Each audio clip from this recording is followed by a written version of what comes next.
अस्सलाम वालेकुम प्यारे बच्चों, उम्मीद है कि आप सब ठीक होंगे। हमने जो चैप्टर नंबर 17 पढ़ा, सम नेचुरल फिनोमिना, तो इसके हम कुछ सवालात आज करने जा रहे हैं। तो क्वेश्चन नंबर 1 है हमारा, select the correct correct option. जो नीचे दिए गए स्टेटमेंट है, इसके साथ ऑप्शन दिए गए हैं, जो सही ऑप्शन है हमें वो बोलना है।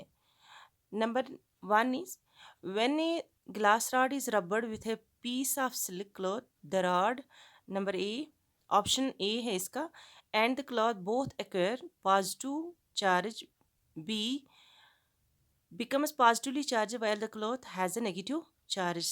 Number C option is, and the cloth both acquire negative charge. Number D becomes negatively charged when the cloth has a positive charge. यह हमने अच्छी तरह से लेसन में पढ़ा है कि जब किसी चीज़ को हम रब करते हैं अगेंस्ट ईच अदर, तो वो क्या करते हैं, वो अपोजिट चार्जेस एक्वायर करते हैं by the law of convention. So यहाँ पे एक्सप्लेनेशन, तो इसका ऑप्शन सही ऑप्शन होगा, यहाँ पे सही ऑप्शन है B, when a glass rod is rubbed with a piece of silk cloth, the rod becomes positively charged while the cloth has a negative charge. तो explanation यहाँ पे दी है हमने कि when two objects rubber against each other, they acquire opposite charges by the law of convention, जो sign convention है, जो आप आगे इंशाल्लाह पढ़ेंगे.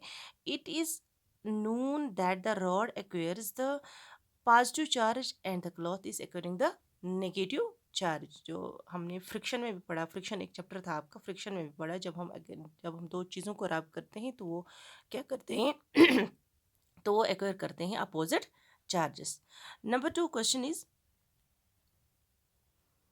Right T against true and F against falls in the following statement. जो नीचे दी गई स्टेटमेंट से जो सही है उनके आगे हमें ट्रू लगाना है, टी लगाना है, तो जो गलत होंगे वो उनको हमने एफ लगाना है, यानी कि false. Number A part is, like charges attract each other. वो आपको पता है कि जब भी लाइक चार्जेस हम आपस में रखते हैं तो वो क्या करते हैं, रिपेल करते हैं। तो ये यहाँ पे ये स्टेटमेंट फिर क्या है, ये गलत है, ये फॉल्स है, this is false. A part, like charges repel each other, not attract each other. B part is, a charged glass rod attract a charged plastic straw. तो ये ऑप्शन जो है ये ट्रू है। यहाँ पे हमने एक्सप्लेनेशन इसकी दी है, यानी कि a charged plastic straw has a negative charge on its surface while the glass rod has positive charge on its surface. Unlike charges attract each other, so they both attract each other. तो जो B part है इसका, B part है, ए charged glass rod attract ए charged plastic straw. तो क्योंकि जब भी हम दो चीज़ों को आपस में रब करते हैं तो ये क्या करते हैं, अभी हमने ऊपर पढ़ा एक जगह एक क्वेश्चन में कि वो दे एक्वायर अपोजिट चार्जेस। तो इस तरह से ये दो एक दूसरे को अट्रैक्ट करेंगे। जब हमने पढ़ा कि इस लेसन में हमने पढ़ा था कि जब इलेक्ट्रॉनिक चार्जेस वो होता है, जो लाइटनिंग में पढ़ा है, जब एक्यूमुलेट चार्जेस होता है नेगेटिव पॉजिटिव, तो वहाँ पे वो जो वहाँ पे स्ट्रीक ऑफ लाइट निकलती है, वो सब क्या होता है, ये सब होता है, ये चार्जेस होता है, ये डिफ्यूजन ऑफ चार्जेस होता है।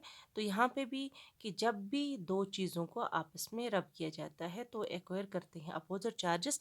इस तरह से जो दूसरा बी पार्ट है ये सही है कि a charged glass rod attract a charged plastic straw, this is true.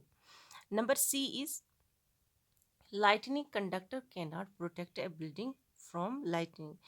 तो ये फॉल्स है, क्योंकि आपको पता है यहाँ पे एक्सप्लेनेशन भी दी गई है कि जो लाइटनिंग कंडक्टर एक ऐसा आला होता है जो हमें महफूज रखता है, किसे, जो लाइटनिंग होती है तब इससे लाइटनिंग से इसका ह्यूमन लाइफ पे भी ये बुरा असर पड़ सकता है, वो भी जा सकते हैं, जाने भी जा सकते हैं, और प्रॉपर्टी का भी नुकसान हो सकता है। तब ये जो बिल्डिंग्स होती हैं उनमें एक ये कंडक्टर लगाया जाता है, ताकि जो भी ये जो लाइटनिंग जब होती है तब जो अर्थ होती है वो एक्वायर करे, वो चार्जेस को एक्यूमुलेट करे, ना कि बिल्डिंग को। तो इस तरह से बिल्डिंग बच जाती है।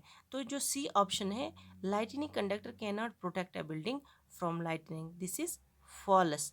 तो यहाँ पे एक्सप्लेनेशन दी गई है, when lightning occurs, the atmospheric charges are transferred to the earth directly by a lightning conductor, therefore the building is protected from the lightning. क्योंकि वो जो लगाते हैं, वो जो कंडक्टर लगाते हैं वो थोड़ा बिल्डिंग से थोड़ा ऊंचा होता है, वो डायरेक्टली ज़मीन में होता है।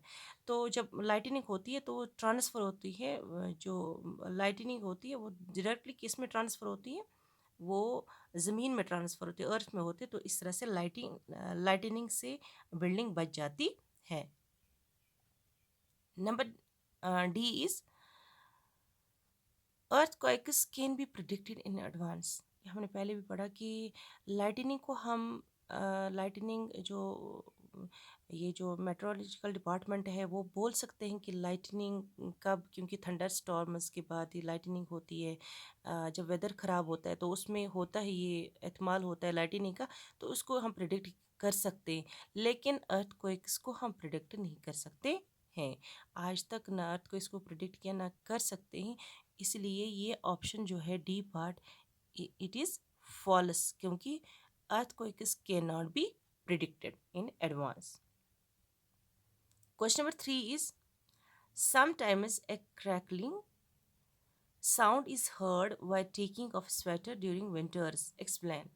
आपको पता है कि जब विंटर्स में हम कभी स्वेटर निकालते हैं या कभी वूलन क्लोथ्स निकालते हैं, यहाँ पे अक्सर फेरन पहनते हैं तो निकालते हैं, आप अंधेरे में आप देख सकते हैं उसको, सेंसेशन भी होती है कि वहाँ पे वो स्ट्रीक्स ऑफ लाइट निकलती है। तो आपको ये बोलना है ये क्यों ऐसा होता है। तो आंसर है इसका, when we take out sweater, woollen sweater gets charged due to friction between the sweater and the body. तो जब भी हम स्वेटर या कोई भी वूलन कपड़ा निकालते हैं अपनी बॉडी से, तो निकलते निकलते इनका फ्रिक्शन होता है, ये आपस में friction, when one body slides into another body, तो ये फ्रिक्शन जब होता है तब इससे वो स्ट्रीक ऑफ लाइट निकलती है। वो छोटी छोटी सी वो आपको दिखेंगी, अंधेरे में दिखेंगी, लाइट भी निकलती है और थोड़ी सी आवाज़ भी निकलती है।